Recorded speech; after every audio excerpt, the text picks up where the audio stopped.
Bismillahirrahmanirrahim. Ayeuna urang ngalajengkeun hanca ngaoskeun kitab matan Safinatun Najah. Kemari urang atos video sateuacanna ngabahas tentang syarat wudu sareng syarat adus. Ayeuna lajeng bismillahirrahmanirrahim. Qala al-musannif rahimahullahu taala wa nafa'ana Allahu bihi wa bi ulumihi fid dharain amin radhiyallahu ankum. Paslon ari ieu teh hiji pasal nawaqidul wudu'i ari pirang-pirang anu ngabatalkeun kana wudu arba'atu asya'a eta aya 4 pirang-pirang perkara.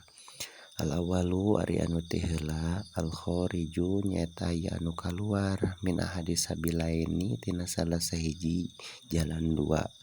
Min kubulin tegasna tina kubul au duburin atawa dubur. Naon rihun angin au goiruhu atawa lian rih ilal mania angin cai mani. Asani ari anu kadua zawalul akli nyaeta leungit akal binaumin ku sabab sare au goirihi atawa lian naum illa nauma qaidin angin sare na jalma anu diuk makinin anu netepkeun mak adahu kana biritna ieu qaid minal ardi tina bumi ataupun tina lantai. Asalisu ari anu katilu iltiqo basyaratai rajulin nyaeta paantelna dua kulit lalaki wa mroatin jeung awewe.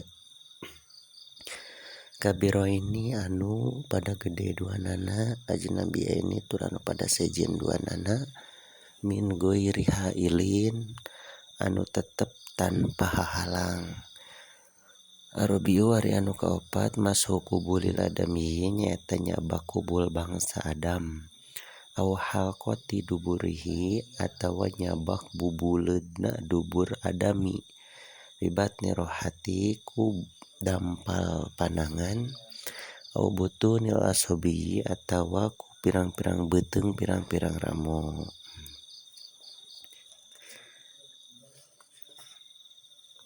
Nah, pasal ieu ngebahas tentang pembatalan wudu. Paslun dibaca ropa sabab jadi khobar mubtada mahdhuf.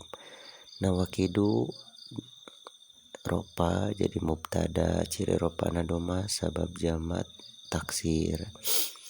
Al wudu'i baca jar sabab jadi mudhof ilaih arba'atu ropa sabab jadi khobar mubtada asya'a jer sabab jadi mudhof ilaih ciri jerna patah sabab isim guer mansharif.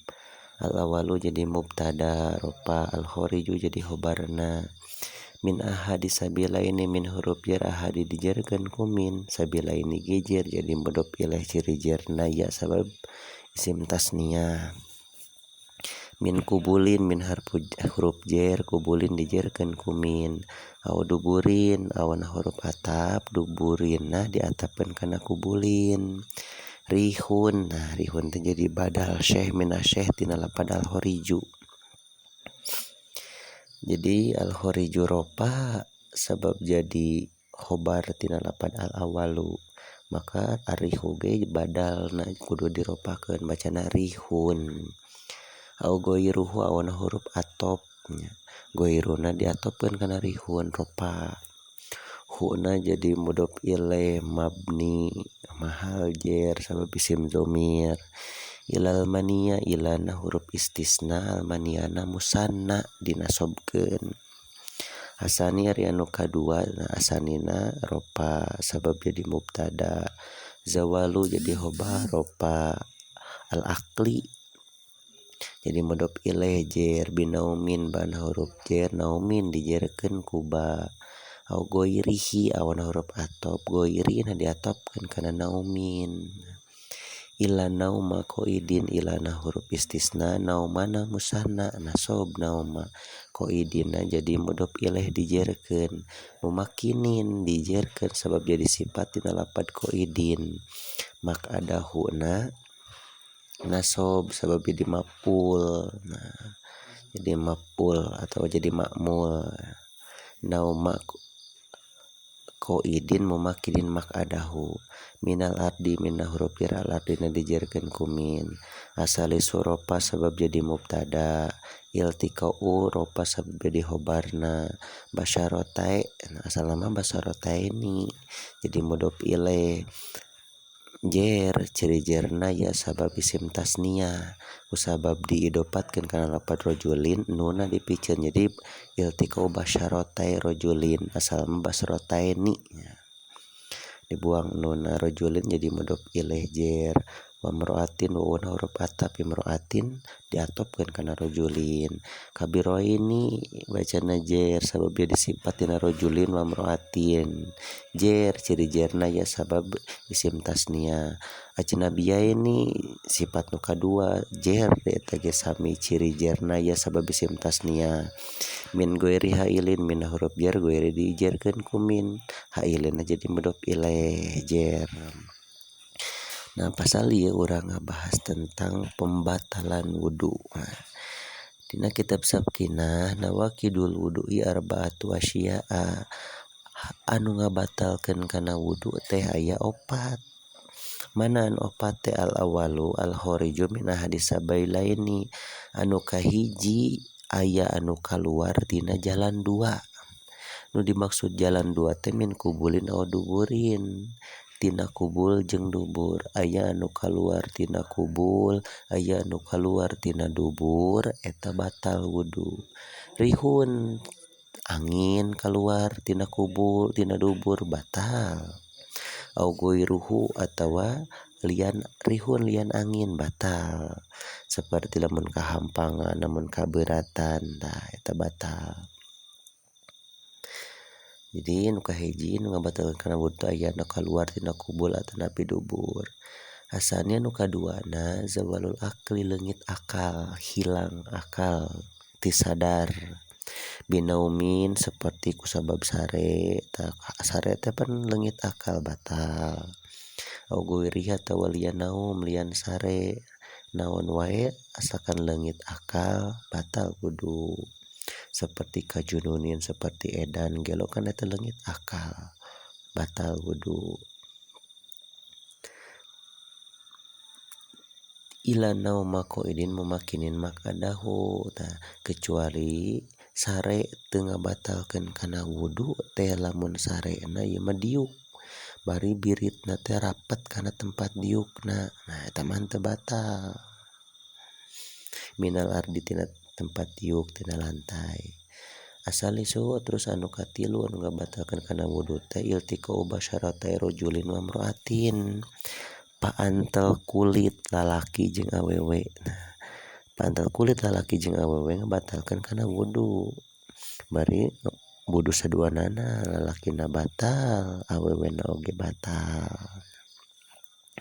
Batal sote paantel kulit teh kabiro ini lamun lalaki jeung awewena garede umurna maksudna garede teh di mana batasna eta batasna teh ketika memang lalaki jeung awewena teh geus manjing sahwat geus tipi kahayang makana dina sapalih keterangan kinten-kinten Yosua 6 tahun pangintennya usia 6 tahun tah paantel kulit lalaki jeung awewe batal wuduna wudu lalakina batal wudu awewena batal. Beda halna lamun aya perbedaan lalakina geus rada kolot paantel jeung awewe na masih kena budak leutik pisan tah eta mah teu batal sabab henteu kabiro ini gitu. Terus selain ti kabiro ini geus gararede batas umur anu memang manjing kana sahwat geus tipi kahayang kurang lebih dina umur 6 tahun ajnabiyain oge eta awewe jeung lalakina teh kudu ajnabiyain teh sejen ti dinya teh maksudna goer mahram teh naon nu disebut goer mahram teh eta seseorang nu memang bisa dikawin lalaki jeung awewe paantel kulit bari eta lalakina teh goer mahram. Maksud goer mahram teh dinya teh lalaki jeung eta awewe teh bisa lamun kawin. sabab lain mahram, sabab ari mahram mah jalma-jalma nu haram dikawin eta mahram, seperti orang tua jeung budak eta mahram teh kan haram kawin, adi jeung kakak eta mahram, alo jeung bibi jeung ua eta mahram, suan jeung bibi jeung ua eta mahram, haram kawin. Tah nu jadi batal wudu teh ketika paantel kulit lalaki jeung awewe anu gower mahram. Min goiri hailin barit paantel kulitna teh tanpa halang, tanpa aya nu ngahalangan antel langsung kulit jeung kulit batal wuduna. Emut dina poin ieu kedah kulit sareng kulitnya. Henteu batal lamun kulit sareng sanes kulit, kulit sareng tulang henteu batal, kulit sareng rambut henteu batal, kulit sareng huntu henteu batal, ataupun huntu jeung huntu, tulang jeung tulang teu batal. Teras nu salajengna arobiun nu kaopatna anu ngabatalkeun kana wudu teh mashu kubulil adami, nyabak kubul bangsa Adam, kubul mah nu payun. Tah dicabak kubul teh nu jalma arek anu sorangan, arek anu batur dicabak batal, nyabak nu sorangan batal, nyabak anu batur batal. Lamun ayeuna nyabak anu batur nu sajenis lalaki nyabak anu lalaki nu batur batal urang anu nyabakna. Ari anu dicabakna mah teu batal kecuali lamun beda jenis. Mun beda jenis lalaki nyabak anu awewe batal eta mah batal kusabab paantel kulit. Gitu. Seperti paantel kulit lamun ayeuna lalaki jeung awewena goer mahram bari pada gede suadanduanana. Atawa lain nyabak kubul ieu mah au halqoti duburihi, nyabak bubuleuh dubur, tah nyabak bubuleuh dubur mah nu tukang dubur mah dicabak we batal. Tah nyabak kubul, nyabak dubur batal soteh bibatini rohati lamun nyabakna ku dampal pandangan. Dicabak ku dampal pandangan kubul teh atawa dubur teh batal wuduna. Atawa henteu ku dampal patangan mah au butuni asobi'i atawa dicabak ku beuteung ramo.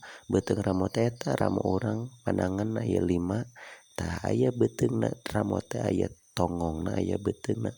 Ari tongongna nu belah tukang kulitna beda, ari beuteungna mah nu belah hareup tah kulitna anu saarah jeung dampal pandangan. Batal eta nyabak kubul nyabak dubur ku dampal leungeun atawa ku beuteung ramo eta ngabatalkeun kana wudu.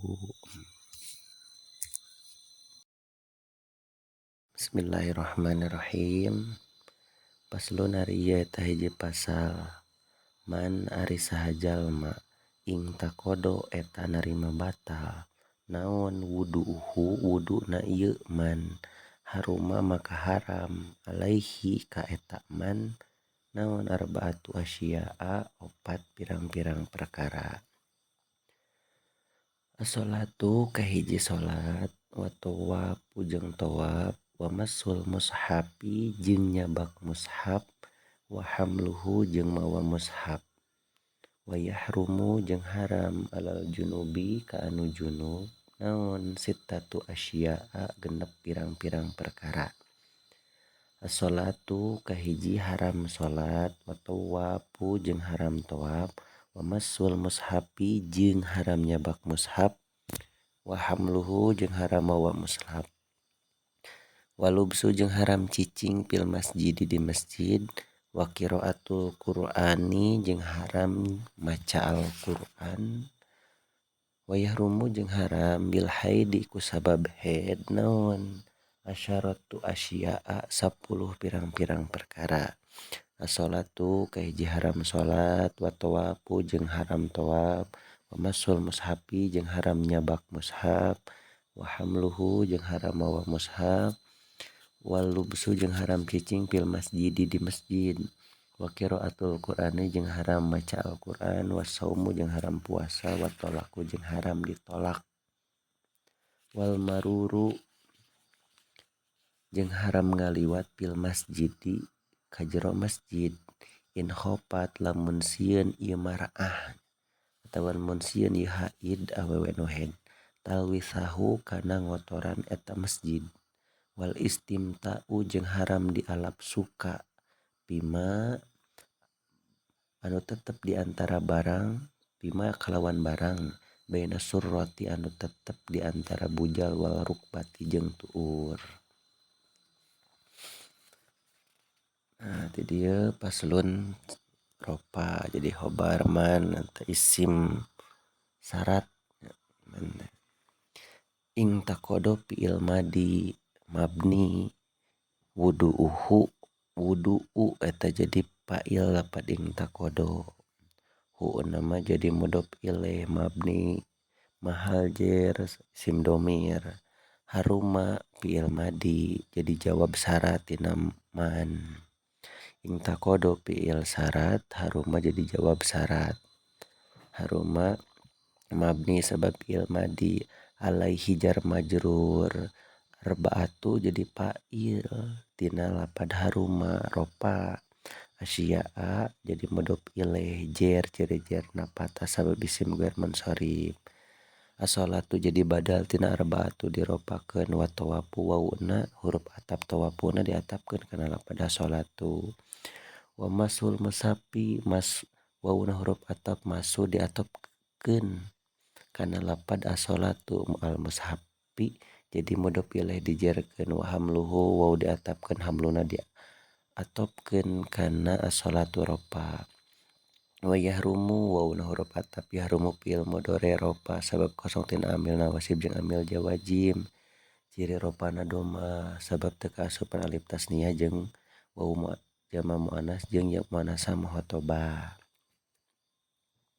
alal junubi ala huruf jar al junubi dijerkeun ku ala sitatu asya'a sitatuna jadi fa'il lapad yahrumu fa'il ropa asya'ana jadi mudhof ilaih jer as-sholatu jadi badal tina sitatu ropa wa tawafu diatapkeun kana as-sholatu wa masu diatapkeun kana as-sholatu al mushafi jadi mudhof ilaih jer wa hamluhu diatapkeun sami walubsu diatapkeun fil masjid jar majrur wa qiraatu diatapkeun al-qur'anina jadi mudhof ilaih wa yahrumu bil haidi wauna huruf atap yahrumu fiil mudhari ropa al bil haidina jar majrur ba'na huruf jar al haidina dijerkeun ku ba asyaratuna jadi fa'il tina lapad yahrumu asya'ana jadi mudhof ilaih jer as-sholatu jadi badal wa tawafu diatapkeun kana lapad as-sholatu masu wa masu wauna huruf atap masuna diatapkeun kana lapad as-sholatu mulsafina mudhof ilaih wa hamluhu diatapkeun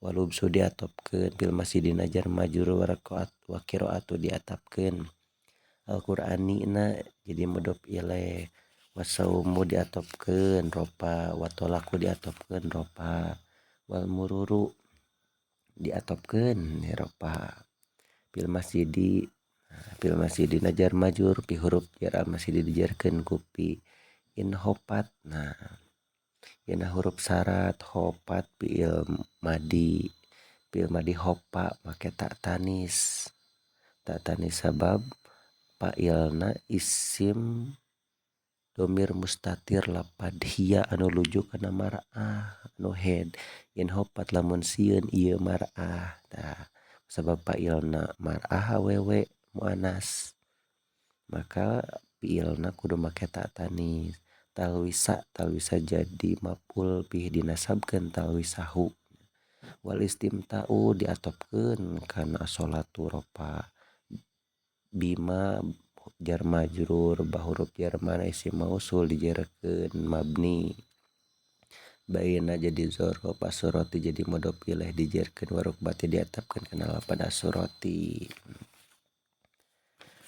ti dieu santos ngabahas tentang pembatalan wudu pasal ieu maning takodo wudu'uhu haruma alaihi arba'atu asya'a saha jalma anu batal wuduna maka diharamkeun ka eta jalma ngalaksanakeun opat perkara ieu jadi opat perkara ieu ulah dilaksanakeun ku jalma anu batal wudu atawa teu boga wudu mana anu opat teh as-sholatu kahiji haram sholat tekenging anu teu gaduh abdas teu gaduh wudu sholat wa tawafu jeung haram tawaf sami haram sabab at-tawafu bimanzilati sholat ya tawaf mah sami sareng netepan pangkatna teh wa masul mushafi jeung haram di jalma anu teu gaduh wudu teu nyabak mushaf wa hamluhu jeung mawa mushaf nyabak haram mawa oge haram. Eta 4 perkara nu diharamkeun ka jelema anu teu boga wudu. Wa yahrumu alal junubi jeung haram deui ka jalma anu junub.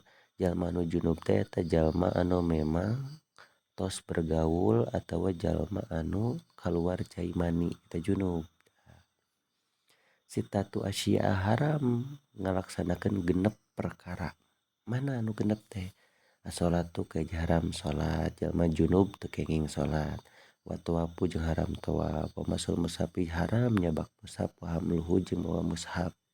Wal ubsu fil masjid jeung jalma junub mah teu kenging cicing di masjid haram. Wa qiraatul qur'ani jeung jalma junub teu kenging maca Al-Qur'an. Wa yahrumu bil haidi jeung haram di ka jalma anu keur haid. Naon asyaratu asya 10 pirang-pirang perkara.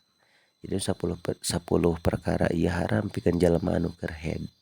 Mana as-sholatu hiji salat haram salat jalma anu haid mah, wa tawafu jeung haram tawaf, wa masul mushafi nyabak mushaf, wa hamluhu jeung mawa mushaf. Wa lubsu fil masjidi haram cicing di masjid.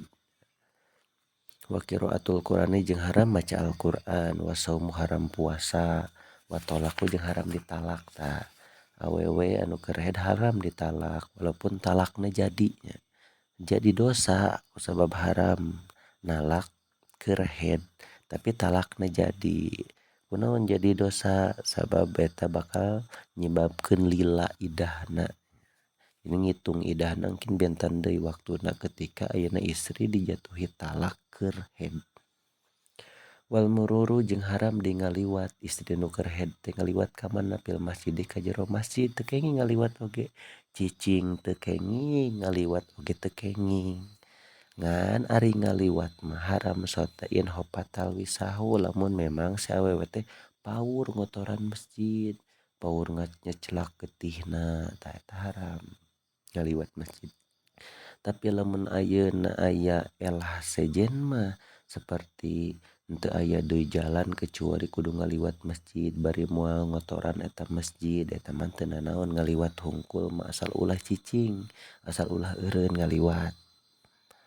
Wal istimta'u bima baina surati wa rukbati jeung jalema anu keur haid teh awewe anu keur haid teh teu kenging dialap suka, teu kenging dialap mesra. Di mana? Bima baina surati wa rukbati, daerah eta we di antara bujal ka handapna kana tuur teu kenging dialap suka ku suamina. Teu kenging eta mah ari sabatesna teh eta mah ti bujal ka luhur, ti tuur ka handap eta mah henteu nanaon. Tah cacakan dialap suka komodi urang bergaul dialap suka eta teu kenging. Eta pangharaman pikeun jalma anu henteu boga wudu, pangharaman pikeun jalma anu junub, sareng pangharaman pikeun jalma anu keur haid. Bismillahirrahmanirrahim. Paslun ari ieu eta hiji pasal. Asbabut tayamumi ari pirang-pirang sebab tayamum. Salah satun eta aya 3. Faqdul ma'i hiji kusabab henteu aya cai, wal marodu jeung kusabab gering, wal ihtiyaju jeung kusabab butuh, ilaihi kana eta ma'in atawa cai, li atsyi hayawanin karena hausna hewan, muhtaromin anu dimulyakeun. Ghairul muhtaromi ari anu henteu dimulyakeun sitatun eta aya 6. Tarikus sholati hiji anu sok ninggalkeun salat, wazanil muhsonu jeung anu jinah muhson, wal murtadu jeung anu murtad, wal kafiru jeung jalma kafir, al harobiyu anu merangan kafir harobi, wal kalbu jeung anjing al aquru anu galak, wal khinziru jeung babi. Asbabu jadi mubtada diropakeun, at-tayammumi jadi mudhof ilaih dijerekeun, salah satunya di khobarna diropakeun. pakdu jadi badal tina salah satun ropa badal ba'di minal kul almaina jadi modal pilih dijerekeun wal marodu bacana ropakeun sabab diatopkeun kana lapad pakdu wal ihtiyaju sami diatopkeun kana pakdu ilaihina jar majrur liat si lamna jar huruf jer asidi jerkeun kulam hayawanin jer modal pilih muhtaromin jer jadi sifat tina lapad hayawanin jer muhtaromin gejer goirul muhtaromi goiruna jadi mubtada ropa al muhtaromina jadi menduk pilih jer sitatun jadi khobar mubtada diropakeun tariku sholati tarikuna jadi badal tina lapad sitatun diropakeun asolatina jadi mudhof pilih dijerkeun wazani wawuna huruf atop azani ropa diatopkeun kana lapad tariku ciri ropana domah muqaddarah al muhsonu bacana kunaon sabab jadi sifat tina lapad azani kan ropa walaupun dibacana azani ciga jer kasroh tapi tetap azani itu ropa ciri ropana domah dengan domana muqaddarah ditakdirkeun maka al muhsonu bacana sanes al muhsonu sabab jadi sifat tina lapad azani wal murtadu wauna huruf atap al murtaduna diatopkeun kana lapad tarikus sholati wal kafiru sami diatopkeun al harobiyu bacana jadi sifat tina lapad al kafiru kan ropa diatopkeun al harobiyu ge kadah ropa wal kalbu wauna huruf atap al kalbu ropa diatapkeun kana tariku al akuru jadi sifat tina lapad al kalbu ropa al akuru ge ropa wal hinjiru wauna huruf atap al hinjiru diatapkeun ropa. Jadi dia ngabahas tentang sebab-sebab anu ngamenangkeun kana tayamum. Asbabu tayamum salah satu sebab-sebab anu ngamenangkeun kana tayamum teh aya 3. Mana nu 3 teh pakdul mai hiji ku sabab teu aya cai. Ketika urang ayeuna arek wudu, ketika ayeuna urang arek adus misalkan pek teu aya cai tah tayamum urang. Ari tayamum mah lain ngaleungitkeun hadas tapi saala kadar ngamenangkeun salat, ngamenangkeun maca Quran. Ketika ayeuna urang arek abdas sabab urang arek ngalaksanakeun salat pek teh henteu aya cai tayamum hadas mah tetap hadas tapi urang meunang ngalaksanakeun salat. Nu kaduana wal marodu sabab gering anu memang urang ngudukeun kudu tayamum seperti ayeuna urang gering na teh urang ulah kakeunaan ku cai lamun kakeunaan ku cai urang teh geringna mikeun ripuh atawa mikeun nyeri atawa urang misalkan geringna teh mikeun lila kacager tah tong maksakeun ku cai mun arek abdas teh tayamum wae. Teras wal ihtiyaju ilahi li atsi hayawanin muhtaromin urang meunang tayamum teh ketika aya cai mah tapi ieu cai teh dibutuhkeun ku jalma anu dimuliakeun ku agama arek dianggo eueut. Urang gaduh cai saalit tiasa dianggo susuci cekap kangge susuci teh. Tapi lamun dianggo susuci ieu aya makhluk anu membutuhkan sedangkan eta makhlukna teh dimuliakeun ku agama. Eta teh kenging dianggo susuci pasihkeun wae ka eta makhluk anu membutuhkan. Ngan emut makhlukna kedah anu muhtarom teh anu dimuliakeun ku agama. Mana atuh makhluk anu dimuliakeun ku agama teh tah goirul muhtaromi anu henteu dimuliakeun mah sitatun aya genep. Selain ti anu genep berarti eta dimuliakeun. Berarti anu genep ieu mah teu dimuliakeun ku agama ketika memang membutuhkan cai tah maka dianggo tayamum wae sabab ieu mah makhlukna teu dimuliakeun. Goirul muhtaromi sitatun anu henteu dimuliakeun teh aya genep. Mana anu genep teh Tariku sholati hiji jalma anu ninggalkeun salat. Tah eta guer muhtarom anu sok ninggalkeun salat teh teu dimuliakeun. Wazanil muhson jeung jinah muhson. Ari jinah muhson teh seseorang ngalaksanakeun jinah geus baleg, berakal, merdeka bari manehna geus kawin. Geus kawin, geus ngasaan nikah, geus ngasaan bergaul jinah we. Tah eta jinah muhson disebatna. Teu dimuliakeun eta mah. Terus wal murtadu jeung jalma anu murtad. Dari jalma murtad teh jalma geus asup Islam bek teh kaluar tina Islam. Tah eta murtad teu dimuliakeun. Wal kafirul harobiyyu jeung jalma kafir harobi. Jalma kafir harobi teh jalma anu memang jalma kafir tapi bermusuhan jeung urang, ngaganggu urang, merangan urang. Henteu bisa berdamai jeung urang eta teu dimuliakeun. Wal kalbul akuru jeung anjing anu galak. Anjing anu badur, anjing anu galak, anjing anu ngabahayakeun eta teu dimuliakeun. Wal hinjiru jeung babi. Tah ari babi mah rek anu bager anu galak eta teu dimuliakeun. Tah eta anu genep eta makhluk-makhluk anu memang teu dimuliakeun sehingga kesimpulanana ketika ayeuna urang boga cai misalkan daripada dibikeun ka anu genep eta anu teu dimuliakeun mending keneh dianggo tayamum. Sabab meunang soteh urang tayamum mikeun cai pikeun nginum makhluk anu membutuhkan lamun makhlukna dimuliakeun karak urang tayamum. Bismillahirrahmanirrahim. Paslun ari ieu eta hiji pasal. Syurutut tayamumi ari pirang-pirang syaratna tayamum. Asyaratun eta aya 10. Ayyakuna hiji kudu aya ieu tayamum biturobin eta tetep ku taneuh. Wa ayyakuna jeung kudu aya naon aturobu taneuhna tohiron eta anu suci.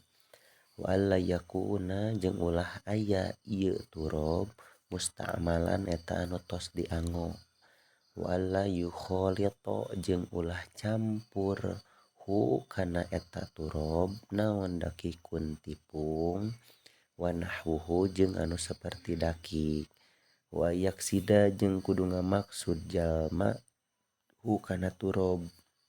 Wa yamsaha jeung kudu ngusap jalma wajhahu kana rarai jalma wayadaihi jeung panangan dua jalma bidor bataini ku dua tepukan.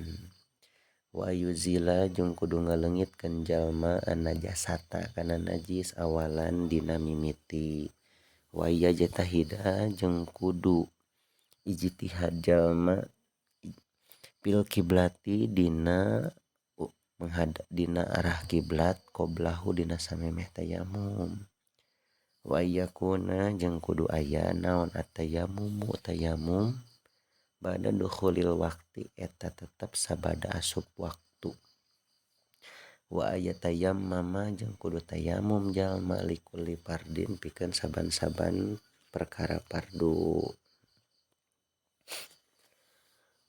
Paslun ropa.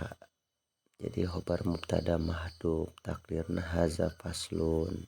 Syurutu ropa jadi mubtada. Ciri ropana doma sabab jamak taksir. Atayamumi jadi mudhof ilaih jer. Ciri jerna kasroh sabab isim mufrad. Asyaratun ropa jadi khobar dina lapad syurutu. Ayakuna anna huruf masdariyin wa nasbin huruf nganasabkeun. Yakuna fi'il mudhari dinasabkeun ku an ciri nasabna patah. Biturobin ba'na huruf jer turobina dijerkeun ku ba. Jer ciri jerna kasroh sabab isim mufrad. Wa yakuna wawuna huruf ataf anna huruf nasab yakuna fi'il mudhari dinasabkeun ku an. Aturobu jadi isim yakuna. Jadi yakuna teh kan amil nawasih ahwatna kana anu sok ngarubah kana mubtada jeung khobar anu ngabogaan isim jeung khobar isimna kudu diropakeun khobarna kudu dinasobkeun. Contohna kana jaidun qaiman kana amil nawasih jaidun jadi isim kana, Koiman jadi khobarna, Jaidun ropa jadi isim, Koimana jadi khobar nasob. Ieu ge sami wa yakuna turobu tohiron, turobu jadi isimna diropakeun, tohiron jadi khobarna dinasobkeun. Wala yakuna wawuna huruf atop, anna huruf nasob, lana huruf napi, yakuna fi'il mudhari dinasobkeun ku an. Mustakmalan tah, mustakmalan jadi khobar yakuna. Tadi teh amil nawaseh teh ngaropakeun isimna nganasobkeun khobarna. Mustakmalan eta jadi khobar yakuna dinasobkeun. Terus ari isimna mana eta mah isim domir mustatir, disumputkeun isim domir anu rujuk kana lapad aturobu. Wala yakuna jeung ulah aya ieu turob tah. Ieu turob teh eta aya isim domir anu jadi isim yakuna anu rujuk kana lapad aturobu. Mustamalan eta anu tos dianggo, mustamalan jadi khobar. Wala yukholito wawuna huruf atap, anna sami huruf nasab, lana huruf napi, yukholito teh fi'il mudhari. Kholato yukholitu, yukholito ieu mah dinasabkeun ku an. Dakikun, nah dakikun jadi fa'il yukholito diropakeun dakikun. Wa nahwuhu wawuna huruf atap, nahwuna atap kana dakikun, dakikun ropa ieu ge nahwu. Nahwu hu nama isim domir eta jadi mudhof ilaih mabni mahal jer. Wa yaksida wawuna huruf atop, ayaksida ana huruf nasob, yaksida fi'il mudhari dinasabkeun. Huna isim domir anu jadi maf'ul bih. Wa yamsaha sami ana huruf nasab, yamsaha fi'il mudhari dinasabkeun. Wajhahu, nah wajhana jadi maf'ul bih tina yamsaha dinasabkeun wajhahu. Hu nama jadi mudhof ilaih isim domir mahal jer. Wa yadaihi wawuna huruf atap, yadaina diatopkeun kana wajha. Wajha jer yadai ge kudu dijerkeun, ciri jerna ya, ieu mah sabab isim tasniyah. Asalna mah wajadaini. Wajadaini kusabab diidopatkeun kana lapad hu, tah ketika diidopatkeun buang nunna jadi wayadaihi. Bidorabataini bana huruf jar dorabataini dijerkeun, ciri jerna ya sabab isim tasniyah. Wala yuzila wawuna huruf atan, anna huruf nasob, yuzila fi'il mudhari dinasabkeun, ciri nasabna patah sabab kosong tina alif tasniyah wawu jama' jeung ya muannas mukhatabah. Ana jasatan jadi maf'ul bih tina yujila dinasobkeun awalan. Awalan eta jadi dorob nya, awalan dina mimiti eta nasob. Wa yajtahida sami wawuna huruf atap, anna hurufna nganasobkeun yajtahida fi'il mudhari anu dinasabkeun fil qibati jar majrur, qablahu dzaraf nasob. Wa yakuna sami anna huruf nasab yakuna fi'il mudhari dinasabkeun atayammumu, tah atayammumu jadi isim yakuna ropa. Ba'da duhulil waqti ba'da jadi dzaraf, duhuli jadi mudhof ilaih, al waqti jadi mudhof ilaih. Jadi duhuli teh jadi mudhof ilaihnya jadi mudhof. Terus mana khobar yakuna teh eta anu dita'alukan ku lapad ba'da. Ingat jar majrur jeung dzaraf mah butuh muta'alaq. Arjal wa majrur muta'alikun. Tah jar majrur kudu aya ta'aluk. Dzaraf ge sami. Tah ieu lapad ba'da teh pan dzaraf. Maka kudu aya ta'aluk. Ta'alukna kana naon? Ta'alukna teh kana lapad kainan. Kainan anu jadi khobar yakuna. Yakuna kan amil nawaseh teh ya ngabogaan isim, ngabogaan khobar. Isimna diropakeun, khobarna dinasobkeun. Ieu yakuna geus aya. Isimna mah lapad atayammum, tapi khobarna mana? Eta khobarna kalimat anu ditakdirkeun anu dita'alukan ku lapad ba'da. Ba'da teh kan dzaraf. Barda dzarfu zamanin. Terus wa yatayammama wawuna huruf atap, anna huruf nasab, yatayammama fi'il mudhari dinasobkeun ku an. Likulli fardin lamna huruf jar kuli dijarkeun ku lam, fardina jadi mudhof ilaih. Nah, pasal ieu mah urang ngabahas tentang syarat tayammum. Surutut tayamum ya sarotun syarat tayamum teh aya 10. Mana anu 10 teh aya kuna bitorobin hiji. Syarat tayamum teh kudu ngagunakeun taneuh, tah kudu ku taneuh. Teu kenging tayamum ku selain ti taneuh, pokona mah kudu ku taneuh. Wa yakuna at-turabu tohiron. Teras nu kadua syarat tayamum teh aya kuna turabu tohiron, taneuh anu digunakeun teh kudu suci. Teu kenging ayeuna urang tayamum mah gunakeun taneuh anu najis. Wala yakuna musta'malan, terus taneuh anu digunakeun teh ulah taneuh anu tos dianggo suci, anu tos dianggo tayamum dianggo di tayamum eta teu kenging. Wala yukhalitu dakikun wa nahwuhu jeung taneuna kudu taneuh murni, taneuh anu ngebul taneuna nya. Murni taneuh teu kenging kacampuran ku anu sanes. Teu kenging kacampuran seperti ku tepung ataupun kacampuran ku anu sanes teu kenging kudu taneuh murni bari ngebul. Ngebul teh garing lemes. Kunaon teu kenging kacampuran? Sabab lamun kacampuran beusi anu keuna kana kulitna teh lain taneuhna. Berarti lamun ayeuna anu keuna kana kulit lain taneuhna berarti urang tayamum teu ngagunakeun taneuh. Makan kudu taneuh murni teu kenging kacampuran. Terus wa yaksidahu, tah bari taneuh anu dianggo tayamum teh kurang kudu dimaksud. Dimaksud teh ngahaja digunakeun, urang teh ngagunakeun taneuh eta. Teu kenging urang ayeuna tayamum teh ngagunakeun taneuh teh taneuh anu teu disengaja seperti pas kabul angin gede kabawa we taneuh teh kana rarai kana panangan geus we eta urang teh tayamum teh ku eta. Tah teu kenging kudu ngamaksud we kana taneuhna. Disiapkeun taneuhna dimaksud ku urang dicana ku panangan diusapkeun kana rarai diusapkeun kana panangan kedah kitu kudu dimaksud. Teu kenging teu dihaja. Wayam saha wajahu wa yadaihi, tos kitu karake urang teh ngusap rarai sareng ngusap panangan dua. Ku eta tayamum mah niat saentos niatna eta niatna teh ketika urang arek ngusap rarai, usap rarai seperti biasa ngusap raraina namewe ngusap panangan dua sakitu tayamum mah. Arek tayamum pangganti wudu, arek tayamum pangganti adus tetap anu diusap mararai jeung panangan dua. Wa yuzilan najasata walan, tah teras kedah ngaleungitkeun najis heula nu aya dina anggota tubuh urang. Mun arek tayamum teh ketika aya najisan leungitkeun heula satajan tayamum teh. Walaupun eta menurut pendapat sebagian ulamanya, mungkin secara rinci nama urang dina sarahna. Wa yajtahida fil qiblati qoblahu, teras sateu acan tayamum urang kedah tos berusaha mengetahui arah kiblat.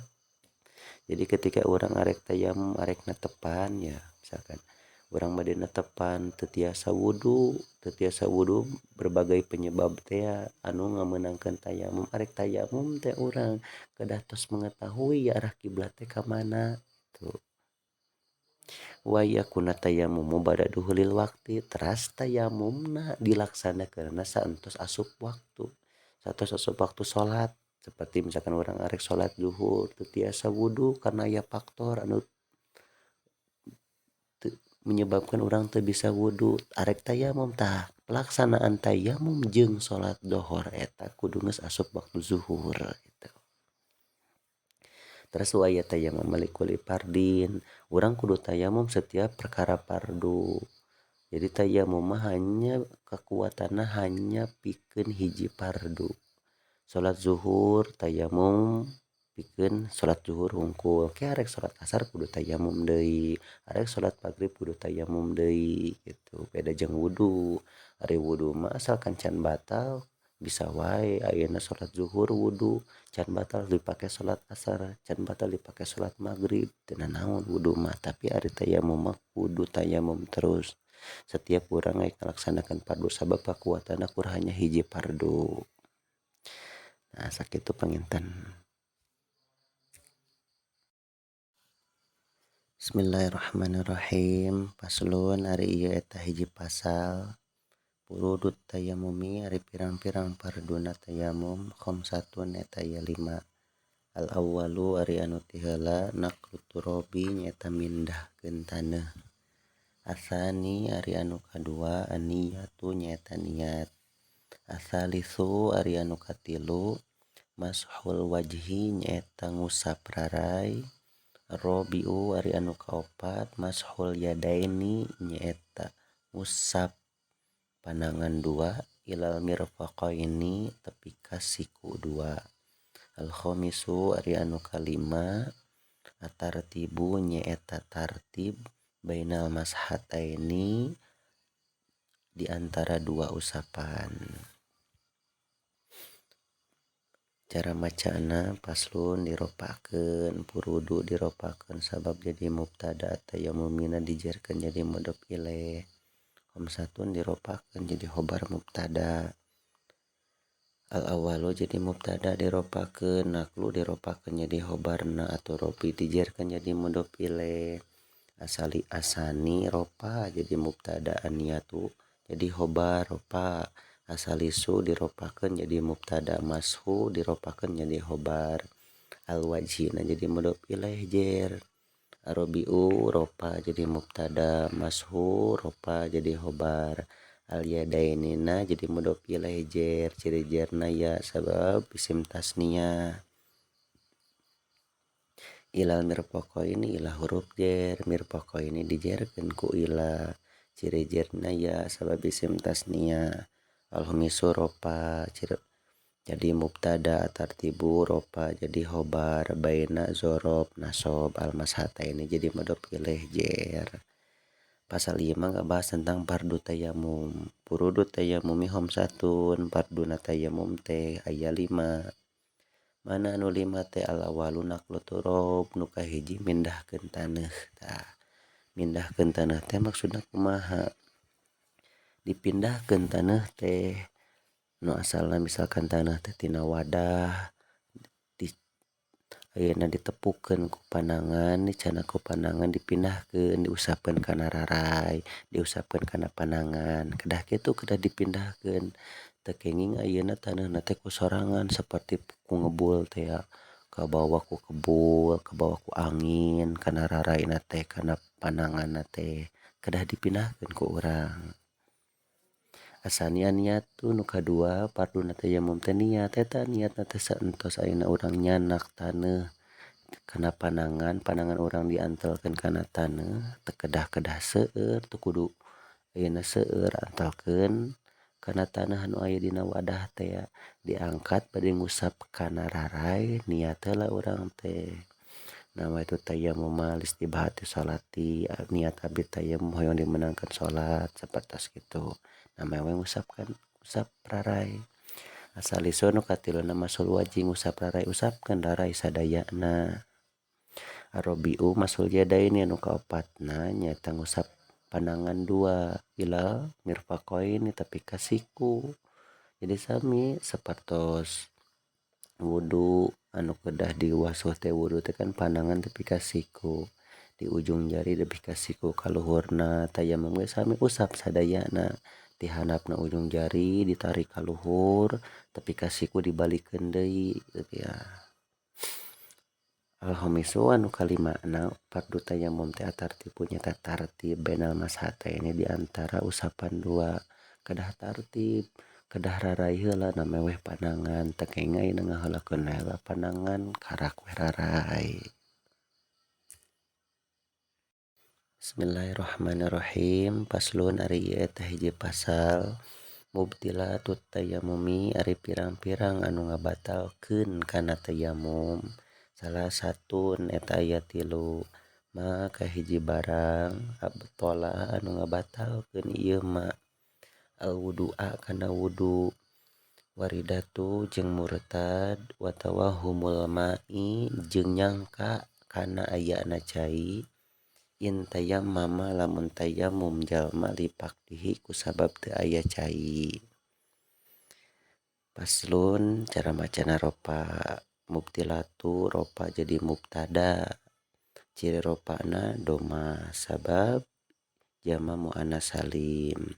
At-tayammumi jer jadi mudah pilih ciri jerna kaso sabab isim mufrad salah satu ropa sabab jadi khobar mubtada ciri ropana doma sabab isim mufrad ma isim mausul mahal ropa sabab jadi badal tina salah satu abetola fiil madi mabni patah fa'ilna isim domir mustatir anu rujuk kana lapad ma al wudu'a jadi maf'ul bih dinasobkeun ciri nasobna patah sabab isim mufrad waridatu wauna huruf ataf waridatuna diatopkeun kana lapad ma kan ropa jadi badal tina salah satu aridatu ge ropa watawahumu wau huruf ataf tawahumu diatopkeun kana ma ropa almai jadi mudhof ilaih jer in huruf syarat tayamama fiil madi mabni patah lipak dihilamna huruf jer pak dijerkeun kulam hi na jadi mudhof ilaih. Pasal 5 ngabahas tentang pembatalan tayamum. Mubtilatut tayamum salah satu anu ngabatalkan kana tayamum teh aya 3. Jadi tayamum ge aya batal sapertos wudu. Sehingga ketika ayeuna urang tayamum batal ketika arek netepan arek ngalaksanakeun padamelan anu ngabutuhkeun kana tayamum eta urang kudu tayamum deui lamun tayamumna batal. Tah anu ngabatalkeun kana tayamum teh aya 3. Mana nu 3 teh ma abtolal wudu'a. Hiji sakabeh perkara anu ngabatalkeun kana wudu eta ngabatalkeun kana tayamum. Nu ngabatalkeun kana wudu kan aya sabaraha aya 4 misalkan aya nu kaluar tina kubul jeung dubur. Urang beres tayamum aya we kaluar tina kubul jeung dubur batal tayamumna. Atawa paantel kulit atawa nyoba kubul dubur. Pokona sadayana anu ngabatalkeun kana wudu eta ngabatalkeun kana tayamum. Waridatu jeung murtad urang ke tayamum murtad urang batal tayamumna. Watawahumul ma'i in tayammama lipak dihi jeung nyangka aya cai lamun urang tayamumna penyebabna ku sabab henteu aya cai.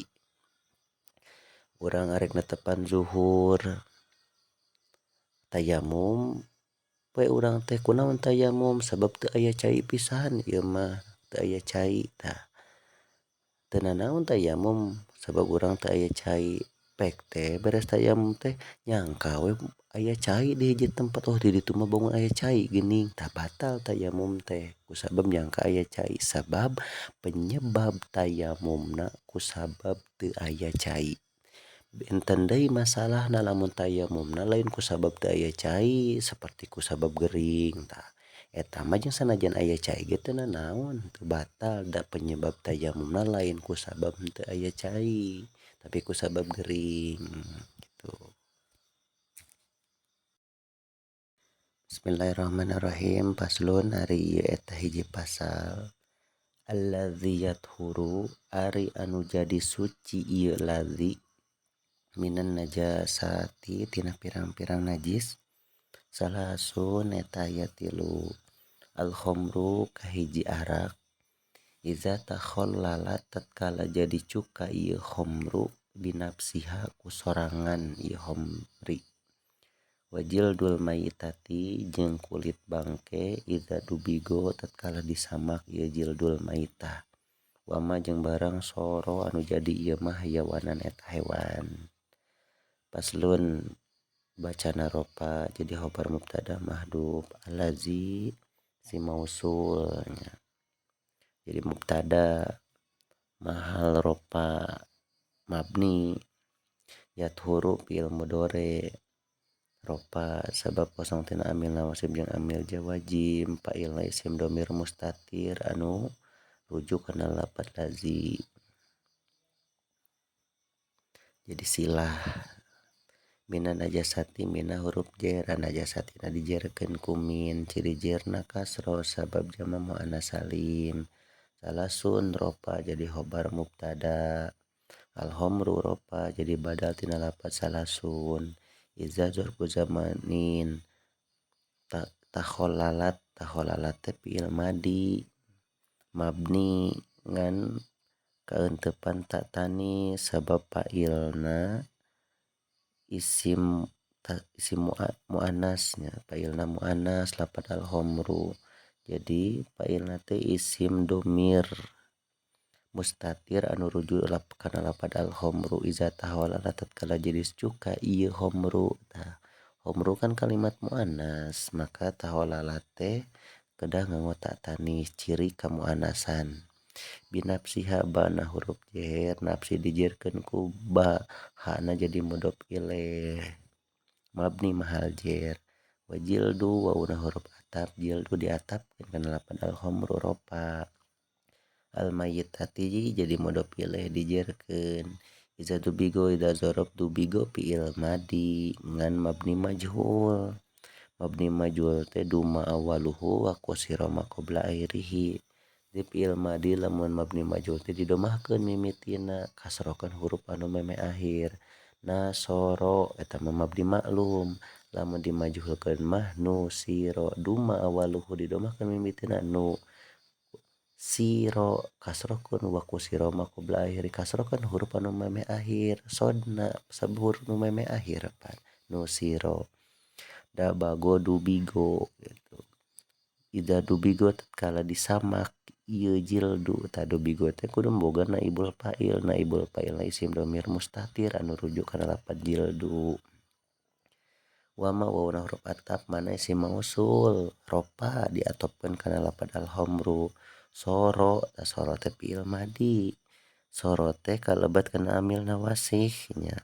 Sabab soro teh ahwat kana sarua jeung kana soro mah ngabogaan isim ngabogaan khobar ngaropakeun kana isimna nganasobkeun kana khobarna. Soro ge sami soro teh ngabogaan isim isimna isim dhamir mustatir anu rujuk kana lapad ma soro anu jadi ieu ma kitu tah.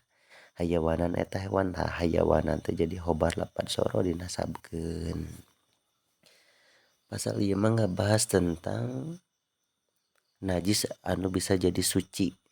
Bisa disucikeun bisa jadi suci. Allazi yaturu min najasati anu jadi suci tina najis teh salasun aya 3. Asalna najis bisa jadi suci ieu mah. Al homru kahiji arak. Arak iza taholalat binafsiha arak jadi suci kan arak teh najis jadi suci. Iza taholalat binafsiha lamun eta arak teh jadi cuka ku sorangan. Arak jadi cuka ku sorangan tanpa naon tanpa campur baur manusia. Ieu mah jadi cukana teh ku sorangan tanpa ditamahan ku obat-obat ataupun zat-zat hingga jadi cuka ataupun dikurangan arakna tekeng ditamahan tekeng diturangan ieu mah ku sorangan we. Jadi cukana teh eta jadi suci ta si arak teh bisa dikonsumsi. Wajildul maitati iza dubigo nu kaduana kulit bangke. Bangke teh kan hewan anu mati lain ku sabab dipencit secara syariat agama secara syara. Seperti hewan anu halal ieu mah dikonsumsi. Maut na teh lain ku sabab dipencit jadi bangke. Tah lamun bangke kan najis. Tah kulitna teh bisa dibersihkeun jadi suci bisa digunakeun tapi lain dikonsumsi mah digunakeun dipake lamun disamak teh dibersihan dipikeun lendirna make ayeuna ngagunakeun alat anu bisa ngaleungitkeun lendir-lendirna seperti make anu haseum-haseum make jujukutan eta disamak dibersihan. Kecuali lamun ayeuna kulitna kulit anu najis mugolazo kulit anjing kulit babi mah eta mah teu bisa disamak teu bisa disucikeun. Atawa hewan anu tara dikonsumsi tapi lain najis mugolazo. Ari hewan anu teu bisa dikonsumsi mah anu haram dikonsumsi eta mah ek dipencit jadi bangke. Seperti misalkan kulit-kulit hewan buas seperti harimau kan eta haram dikonsumsi. Mautna ari kusabab dipencit ari kusabab maut ku sorangan keukeuh wae jadi bangke eta bisa kulitna ku urang digunakeun kudu carana kudu disamak ya. Wa masoro hayawanan jeung makhluk anu jadi tina hewan. Makhluk anu jadi tina hewan teh seperti bilatung. Kan bilatung mah misalkan jadina teh tina hewan seperti tina bangke eta bisa jadi suci walaupun teu bisa dikonsumsi. Bismillahirrahmanirrahim. Paslon ari eta hiji pasal. An-najasatu ari pirang-pirang najis. Salasun eta aya 3. Mughalazatun hiji najis mughalazoh tegasna anu diberatkeun. Wa mukhaffafatun jeung najis mukhaffafah tegasna anu dihampangkeun. Wa mutawassitatun jeung najis mutawassithah tegasna najis pertengahan. Al mughalazatu ari najis mughalazoh najasatul kalbi nyata najisna anjing wal hinjiri jeung babi wa far'i ahadihima jeung anak salah sahiji kalbi wal hinjir.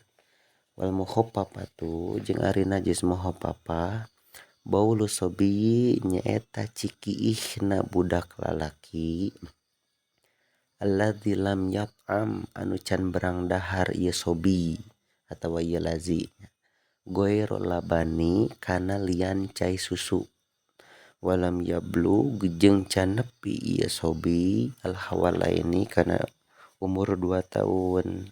Wal mutawassithatu jeung ari najis mutawassithah sairun najasati eta sakarina pirang-pirang najis. Cara macana paslun diropakeun hobar mubtada mahdhuf najasatu diropakeun jadi mubtada ciri ropana doma sabab jama muannas salim salasun jadi khobar diropakeun mughalazatun jadi badal tina salah satun ropa mukhaffafatun diatapkeun kana mughazalatun mutawassithatun diatopkeun kana mughalazatun. Al mughalazatu jadi mubtada ropa najasatul kalbi najasatuna diropakeun sabab jadi khobar mubtada al kalbina jadi mudhof ilaih dijarkeun wal hinjiri diatopkeun kana al kalbi wa far'i ahadihima far'ina diatopkeun kana al kalbi ahadi jadi mudhof ilaih jer himana jadi mudhof ilaih mahal jer.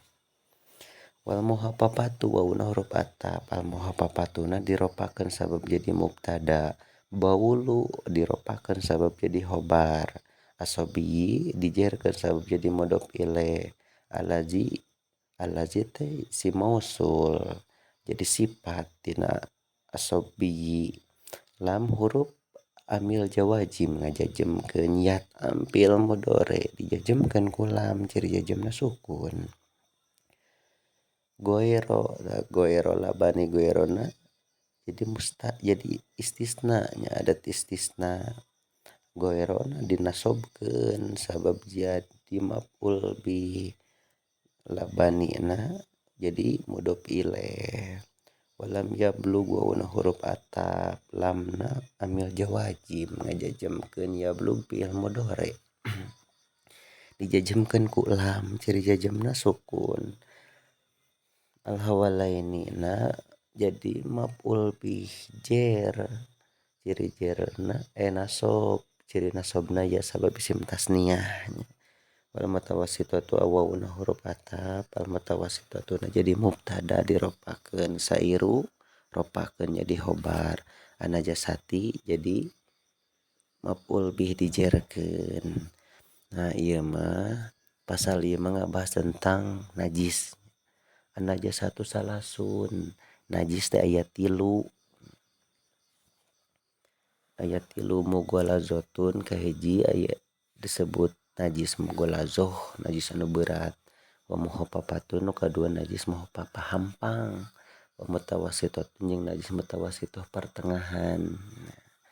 Berat hampang jeung pertengahan teh eta dina segi cara nyucikeunana nya dina segi cara nyucikeunana jara nyucikeunana ketika ayeuna urang kakeunaan ku eta najis. Al mughalazatu najasatul kalbi wal hinjir wa far'i ahadihima nu disebut najis mughalazoh mah eta we najisna anjing babi jeung keturunanana. Ketika ayeuna urang paantel jeung anjing paantel jeung babi jeung atawa keturunan anjing keturunan babi eta benda ataupun urang eta kakeunaan ku najis mughalazoh. Wal muhaffafatu sedangkan ari najis muhaffafah mah baulu sobi eta cikiih budak lalaki ingat budak lalaki. Bari budak lalaki nanti alazilam yatam gairo labani can berang dahar pisan selain ti cai susu ibu cai asi. Tah eta cik ieu budak lalaki teh najis moho papa. Bari walam yablug al hawalain nih can umur 2 tahun di bawah umur 2 tahun. Jadi budak lalaki umurna di bawah 2 tahun bari can berang dahar selain teh cai susu cai kiihna hukumna najis muho papa. Beda halna lamun ayeuna budakna lain lalaki seperti cik ieu awewe. Cik ieu awewe mah najisna najis mutawasito. Arek geus berang dahar arek encan arek umur 2 tahun arek encan eta mah beda deui. Ieu mah kudu lalaki. Jenis kelaminna lalaki bari can berang dahar bari can umur 2 tahun. Lalaki nama tapi geus berang dahar lain moho papa mutawasito. Lalaki nama can berang dahar deui tapi umurna geus leuwih ti 2 tahun lain moho papa di tapi mutawasito. Jadi tilu kaid eta lalaki can berang dahar jeung can umur 2 tahun kudu kumpul. Mun eueuh salah sahijinan teu jadi najis moho papa tapi najis mutawasito. Wal mutawasito tu sairun najasati ari najis mutawasito naon atuh? Ari najis mutawasito mah eta we najis anu salian ti najis mogolado jeung najis moho papa. Asalkan disebut najis selain ti najis mogolado selain ti najis moho papa pasti masuk kana najis mutawasito. Bismillahirrahmanirrahim. Paslun ari ieu teh hiji pasal al mogolazo tu ari najis mogolazo. Tathuru eta jadi suci ieu mogolazo bisab'i gosalatin ku 7 pirang-pirang kumbahan. Ba'da izalati ainiha dina sabada ngaleungitkeun zatna ieu mogolazo. Ihdahunna ari anu salah sahiji ieu sab'i gosalatin biturobin eta tetep kalawan dicampur taneuh. Wal mukhopapatu jeung ari najis mukhopapa tathuru eta jadi suci ieu mukhopapa birosyil mai ku ngocorkeun cai alaiha kana eta najis mukhopapa ma'al golabati sarta ngalindih wa ijalati ainiha jeung ngaleungitkeun zatna ieu mukhopapa. Wal mutawasito jeung ari najis mutawasito tangkosimu eta narima kabagi ieu mutawasito ala kismaini kana 2 bagian. Ainiyatin hiji anu bangsa zat wa hukmiyatin jeung anu bangsa hukum.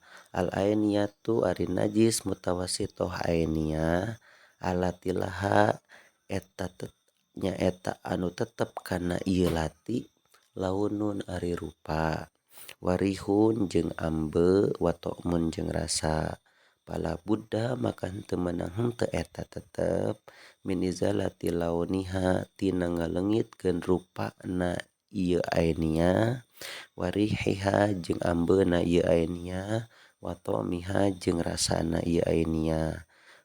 Wal hukmiyatu jeung ari najis mutawasito hukmiyah alati lalauna nyaeta najis anu henteu aya rupa eta tetep warariha jeung teu aya ambe eta tetep wala tokma jeung teu aya rasa eta tetep.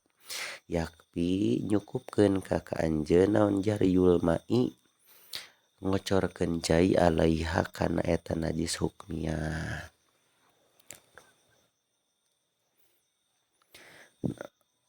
Cara macana al mughalazo tu diropakeun sabab jadi mubtada tathuruna jadi fiil mudhore ropa kosong tina amil nawasib jeung amil jawazim. Ciri ropana doma sabab kosong tina alif tasniyah wawu jama jeung jamaan hasam hotobah. Bisab'i gosalatin ba'na huruf jar sabi dijerkeun ku ba gosalatin jadi mudhof ilaih jer. Ba'da zorob dinasobkeun izalati jadi mudhof ilaih. Ainiha ainina jer sabab jadi mudhof ilaih tina izalati hana mahal jer jadi mudhof ilaih. Ihdahunna nah ihdahunna ihda teh jadi mubtada ropa. Ci ropana domah muqaddaroh. hunna jadi mudhof ile mahal jer mabni sabab isim domir biturobin bana huruf j turobin dijerkeun ku ba wal muhaffafatu wawuna huruf atap al muhaffafatunya jadi mubtada tathuru jadi fiil mudhari kalimat fiil mudhari ropa birosil ma'i bana huruf jar rosi dijerkeun ku ba al ma'ina jadi mudhof ilaih jer alaiha jar majrur ala huruf jar hana isim domir mahal jer ma'al golabati ma'a zorob golabati jadi mudhof ilaih tina ma'a dijerkeun wa izalati wawuna huruf atap izalatina diatapkeun kana golabati jer aini jer jadi mudhof ilaih tina izalati hana mahal jer sabab jadi mudhof ilaih wal mutawassitatu wawuna huruf atap al mutawassitatu jadi mubtada ropa tangkosimu fiil mudhari ropa ciri ropana doma sabab kosong tina alif tasniyah jama jeung jamu anas sama khotobah ala kismaini ala huruf jer kismaini dijerkeun ku ala ciri jerna ya sabab isim tasniyah ainiyatin macana kunaon sabab jadi badal tina lafad kismaini kismaini kan jer dijerkeun ku ala ainiyatin ke jer sabab jadi badal ba'di minal kul wa hukmiyatin jer diatapkeun kana ainiyatin al ainiyatu al ainiyatuna jadi mubtada ropa alati laha alati isim mausul lahana jar majrur nah ieu teh alati lah anu eta tetep kana ieu lati laun nun ari rupa tah al ainiyatu teh kan jadi mubtada bogeun khobar can bogeun khobarna teh mana khobarna teh jumlah tina alati laha launun ari alati teh pan eta jadi mubtada alati teh jadi khobar muqaddam jadi alati teh isim mausul laha teh eta jar majrur ari jar majrur teh butuh muta'alaqna teh kana lapad lati anu ieu lati teh jadi mubtada jadi khobar muqaddam khobar anu diheulakeun tah laununa jadi mubtadana jadi alati teh mubtada launun teh jadi khobar alati teh jadi khobar tibalik alati teh jadi khobar launun teh jadi mubtada jadi ieu mah mubtada heula diheulakeun karak we khobar beratina launun jeung lapad lati teh kan jumlah tah jumlahna tina alati jeung launun teh eta jadi khobar tina lapad al ainiyatu kan khobar teh aya khobar mufrad aya khobar jumlah ari jumlah teh aya dua jumlah ismiyah jumlah fi'liyah ari jumlah fi'liyah teh jumlah mubtada jeung khobar jadi khobar teh bisa tina jumlah seperti ieu teh al ainiyatu alati laha launun al ainiyatu pan jadi mubtada khobarna mana khobarna teh eta jumlah tina mubtada jeung khobar mana mubtada jeung khobarna teh eta lapad alati laha launun gitu warihun wa huruf atap rihun diatapkeun kana launun ropa wa ta'mun sami diropakeun pala buda bacana pala buda sabab lamna lanapi nya kudu dinasabkeun lanapi ataupun dimabnikeun mabni patah min izalati min huruf jar izalati dijarkeun ku min laun ijar jadi mudhof ilaih wariha wa una huruf atap rihiha diatapkeun kana launi wa ta'miha diatapkeun kana launi wal hukmiyatu wa una huruf atap al hukmiyatu na mubtada ropa alati lalauna tah ieu ge sami alati lalauna alatina eta teh isim mausul jadi khobar ieu mah jadi khobar tina al hukmiyatu lalauna lana pan lana piyah li jinsi launa teh kudu baca lalauna lana piyah li jinsi seperti la haula wala quwata igela lawanna wala riha gitu. Dimabnikeun ataupun dinasobkeun. Wala riha diatupkeun kana lawanna wala toma diatupkeun kana lawanna yakfi jadi fi'il mudhari apa cirapana doma muqaddaro kana jadi maf'ul bi jarol ma'i jarona jadi fa'il tina lafaz yakfi ropa cirina doma muqaddaro al ma'ina jadi mudhof dijerkeun alaihana jadi jar majrur. Pasal ieu ngabahas tentang cara susuci tina najis. Suci tina najis nya. Lain nyucikeun najis salarasna dari najis mah meureun teu tiasa disucikeun. Tapi ieu mah susuci tina najis. Maksudna susuci tina najis teh aya benda ataupun urang diri urang kakeunaan ku najis bisa disucikeun tah si bendana teh tina najis. Kumaha carana teh dieu? Al mughalazatu tathuru bisa bigosalatin. Najis mughalazah bisa disucikeun. Ketika aya benda kakeunaan ku najis mughalazah bisa disucikeun. Pertama bisa bigosalatin kudu ku 7 kumbahan, 7 kali ngumah. Tah karak bisa saja jadi suci. 7 kali ngumah sote bada izalat ainiha saenggeus ngaleungitkeun datna eta najis. Seperti misalkan aya barang kakeunaan najis mughalazah, kakeunaan najis anjing babi ataupun turunanana, piceun heula dat najisna. Eta dat najis anjingna, dat najis babina piceun heula geus dipiceun datna karak dikumaha 7 kali. Jadi kumahan anu ngaleungitkeun kana zat najis can kalebet hitungan 7 cek sapalih ulama. Cek sapalih ulama deui mah kumaha anu ngaleungitkeun kana zatna najis dihitung hiji.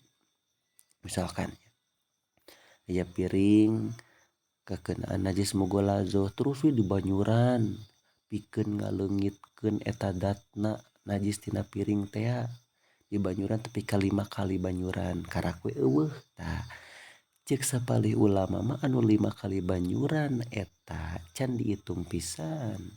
Can dihitung sabab eta mah kumahan jeung ngaleungitkeun zatna. Ari cek sapalih ulama mah anu 5 kali kumbahan eta teh dihitung hiji patina tinggal genep deui gitu. Nah, jadi piceun heula we dat najisna karak we di kumah 7 kali. Nganu nu 7 kali teh idahuna biturab. Nu salah sahijina kudu aya nu dicampur ku taneuh. Caina teh dicampurkeun ku taneuh, dicampuran taneuh caina. Eta mah rek anu pertama, rek nu kadua, rek nu pertengahan, rek nu terakhir bebas. Anu paling sae pastina anu pertama. Sabab ketika aya cai pertama dicampuran ku taneuh, digosokan si benda anu kakeunaan ku najis mughalazah teh. Di kumaha anu kadua kan jadi bersih. Tuh. Pokona 7 kali kumahan teh salah sahijina caina kudu dicampuran ku taneuh. Wal muhafafatu tanu bieu mah cara nyucikeun najis mughalazah. Najis muhafafah mah cara nyucikeun teh tathuru birosyil mai alaiha ma'al ghalabati wa izalati ainiha. Babari najis muhafafah mah cara nyucikeun teh banyur we eta najis teh ku cai. Banyur ku cai. Ngan ngabanyur ku cai teh ma'al ghalabati kudu ngalindih teh ngelehkeun. Maksud ngelehkeun teh kudu loba keneh caina daripada najisna. Kan ari najis muhafafah teh kan ciki budak lalaki teh anu can berang dahar bari umurna can 2 tahun. Ketika aya najis kitu ciki budak lalaki teh cara nyucikeun banyur we ku cai ngan kudu loba keneh caina daripada najisna. Kudu daripada cikiihna golabah teh kitu. Wa izalati ainiha jeung kudu dileungitkeun heula cikiihna piceun heula cikiihna banyur we ku cai. Sakitu babari. Terus wal mutawassithatu ari najis mutawassithah mah cara nyuci tanqosimu ala qismaini. Mutawassithah mah kabagi deui kana 2 bagian.